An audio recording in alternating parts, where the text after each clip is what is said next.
नमस्कार, मैं मन्ना सलमा। और मैं निहारिका चौधरी। मेघालय को असम विधानसभा चुनावों को लेकर चिंतित क्यों होना चाहिए, आज की हमारी विशेष रिपोर्ट। मेघालय सीधी तौर पर असम विधानसभा चुनावों में वोट नहीं डाल रहा है, लेकिन उसके पास इन चुनावों पर करीब से नजर रखने की ठोस कारण है।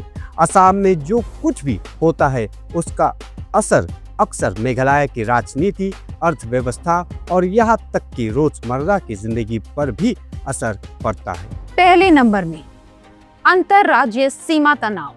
असम मेघालय के बीच लंबे समय से चल रहा सीमा विवाद पश्चिम खासी हिल्स और रीबॉय जैसे जिलों को प्रभावित करता है। असम के अगली सरकार का रवैया, चाहे वह सुलह वाला हो या सख्त, बातचीत की दिशा को तय कर सकता है। असम में चुनाव बयानबाजी कभी कभी विवादित क्षेत्रों पर दोनों पक्षों के रुख को और सख्त बना देती है। दूसरी नंबर में कनेक्टिविटी और व्यापार की जीवनीकरण। मेघालय इन चीजों के लिए असम पर बहुत ज्यादा निर्भर है।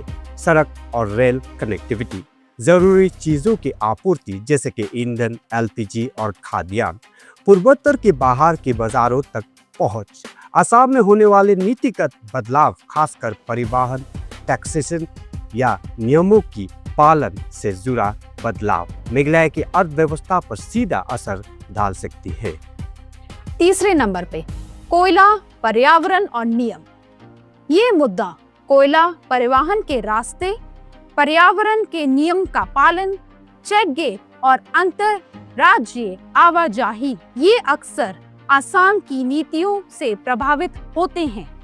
चौथी स्थान पर राजनीतिक असर। पूर्वोत्तर की राजनीति आसपास में जुड़ी हुई है। बीजेपी, कांग्रेस और क्षेत्रीय दलों जैसे राजनीतिक दल दोनों राज्यों में सक्रिय है।